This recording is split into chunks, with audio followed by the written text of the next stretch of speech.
Ferrari might be about to do something very dangerous at Silverstone.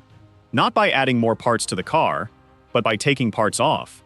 And that might sound backwards, until you realize this could be the exact move that turns Lewis Hamilton's British Grand Prix weekend into a full-blown warning shot to Mercedes, Red Bull, and maybe even his own teammate.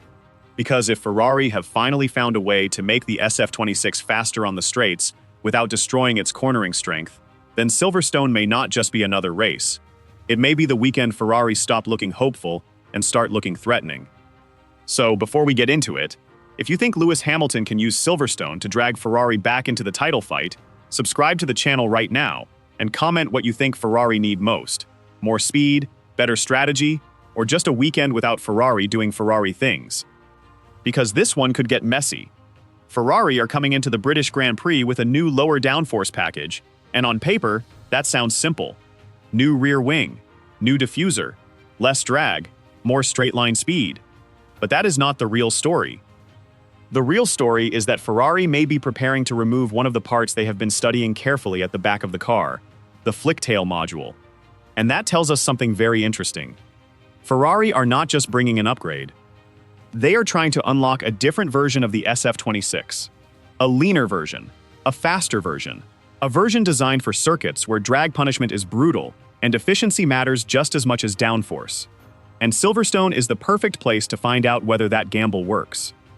Because this track is not Austria. Austria exposed Ferrari in all the wrong ways. The Red Bull Ring punished them on energy deployment, straight-line efficiency, and heat management. It was one of those weekends where the car looked like it had potential, but the circuit kept poking every weakness it could find. Silverstone is different. Silverstone is fast, flowing, aggressive, and full of high-speed and medium-speed corners, where Ferrari's car should feel much more alive. This is where the SF26 should be able to breathe. And that is exactly why this weekend matters so much. Because if Ferrari struggle here too, then the problem is bigger than circuit layout. But if they come alive at Silverstone, then Austria may start looking less like a warning sign and more like a bad matchup. That is the difference between panic and perspective. And Ferrari fans definitely need perspective, because let's be honest, watching this team can feel like being emotionally blackmailed by a red car. One weekend, you believe again. The next weekend, you are staring at timing screens wondering why happiness was invented just to hurt you. But Silverstone gives them a real opportunity. The car's biggest strength is still cornering performance. We saw that clearly in Barcelona, where Ferrari looked extremely strong through the turns and managed tire performance better than their rivals. That was not luck. That was aerodynamic performance. Ferrari's chassis came alive in the sections where balance, stability, and tire control mattered most. The car could claw back time through corners even when Mercedes still had an advantage on the straights. And that is what makes Silverstone so important. Because this circuit rewards bravery through corners like Maggots, Beckett's, Copse, Stowe, and the high-speed sequences that separate a decent car from a properly planted one.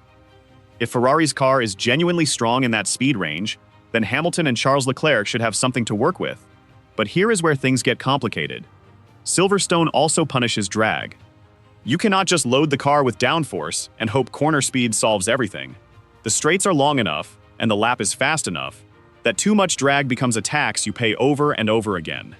That is why Ferrari are bringing a lower downforce rear wing and a low drag diffuser package. They are trying to reduce the penalty without killing the strength of the car. And that is a very fine line. Because in Formula 1, taking off downforce is like taking caffeine out of a coffee addict. Maybe it makes things cleaner. Maybe it makes things worse. You only find out when the pressure hits. And because this is a sprint weekend, Ferrari do not have the luxury of slowly understanding the car across 3 practice sessions. They have 1 practice session. 1. That means the setup has to be close immediately. The data has to make sense immediately. The drivers have to trust the car immediately.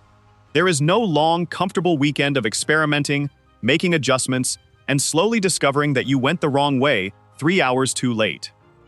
If Ferrari unload the car too much, they may gain speed down the straights, but lose the confidence they need through Silverstone's fastest corners. If they keep too much downforce, they may look beautiful in Sector 2, but get eaten alive in the speed traps. That is the balancing act. And it is exactly the kind of weekend where Ferrari either look like geniuses or accidentally create a problem that did not need to exist. The possible removal of the flicktail module makes this even more interesting. Ferrari already tested the car with and without it in Austria, which suggests they are not just guessing, they are collecting data for specific low-drag tracks like Spa, Monza, and now possibly Silverstone. That matters, because it means Ferrari are thinking beyond one weekend. They are preparing for a run of circuits where straight-line speed and aerodynamic efficiency may define their season. And that is where this story becomes much bigger than Silverstone. This is not just about whether Hamilton can win at home. This is about whether Ferrari can build a car that works across different types of circuits. Barcelona showed the car can be dangerous when cornering performance dominates. Austria showed the car can still suffer when power, drag, heat, and energy management become the main story. Silverstone sits somewhere in the middle. Fast corners, long straights, heavy commitment, tire stress, weather chaos, strategy pressure, British crowd energy. Basically, a perfect Formula One stress test. And for Lewis Hamilton, the timing could not be more dramatic. Silverstone is not just another track for him. This is his home, his crowd, his stage, the place where he always seems to find something extra, even when the car does not deserve it. We have seen it before. Even in difficult seasons, Hamilton at Silverstone never feels like a normal driver having a normal weekend. There is something about that crowd that changes the atmosphere. And now he arrives in Ferrari red. That alone is emotional enough. But add a car that may actually suit the circuit, a new low downforce package, and a weekend where Ferrari desperately need a statement, and suddenly the story writes itself. Hamilton does not just need a good weekend. He needs a message weekend. He needs to remind everyone that he is not just at Ferrari for the romance, the history, and the red overalls. He is there to win. And Silverstone is the exact kind of place where one strong result can change the whole tone around his season. But then there is Charles Leclerc. And this is where Ferrari's internal story gets spicy. Because Hamilton may be the headline magnet, especially at Silverstone, but Leclerc is not just going to quietly sit there and become a supporting character in someone else's movie. He needs this weekend too. Leclerc has the speed, he has the Ferrari connection, he has the loyalty of fans who have watched him carry the team through beautiful highs and painful lows. But when Hamilton starts building momentum, the pressure on Leclerc changes. Not because he lacks talent, but because Hamilton brings a different kind of gravity. Everything becomes bigger around him. Every qualifying gap becomes a debate. Every overtake becomes a statement. Every strategy call becomes a conspiracy theory with dramatic music. So if Hamilton beats Leclerc again at Silverstone, especially in front of the British crowd, people will start asking uncomfortable questions. Is Hamilton taking control inside Ferrari? Is Leclerc losing momentum? Or is this simply a circuit where Hamilton's experience gives him an edge? That is why both Ferrari drivers need a clean weekend. But clean weekends at Ferrari are like rare wildlife. Beautiful when seen, but nobody is fully sure when the next one will appear. And then we have Red Bull. Because just when Ferrari and Mercedes were shaping up to be the main story, Red Bull reminded everyone that Max Verstappen is still very much a problem. Their upgrade package in Austria put them right back in the conversation. And if Verstappen had not had qualifying issues, there is a very real argument that he could have been fighting for the win. That matters at Silverstone. Because if Red Bull have genuinely found performance, then Ferrari are not only chasing Mercedes anymore, they now have to deal with Max. And dealing with Max is never a side quest. It is the whole boss fight.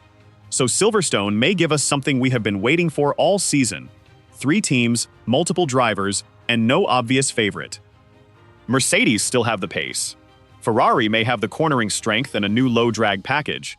Red Bull may have found enough performance to make Verstappen dangerous again. That is not a race weekend. That is a trap waiting to happen. And Silverstone loves chaos. The weather alone can turn the whole thing upside down.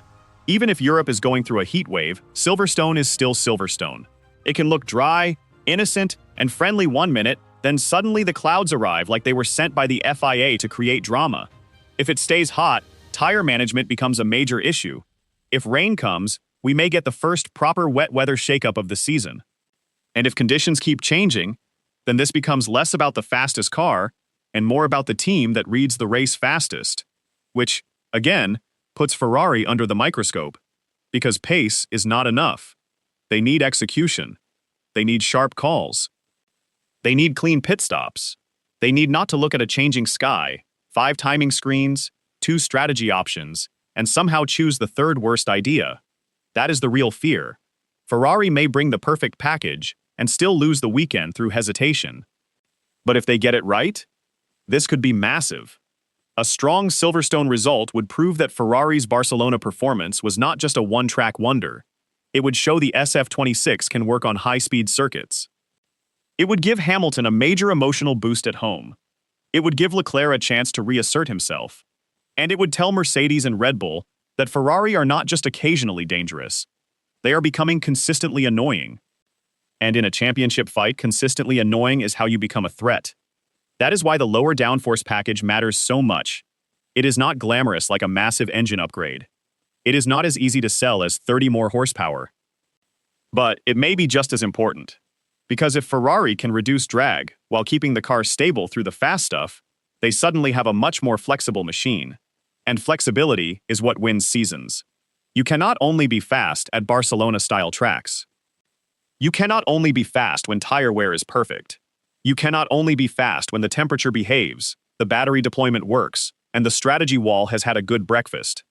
You need a car that can survive different challenges. Silverstone will tell us if Ferrari are getting closer to that. And maybe that is the biggest point.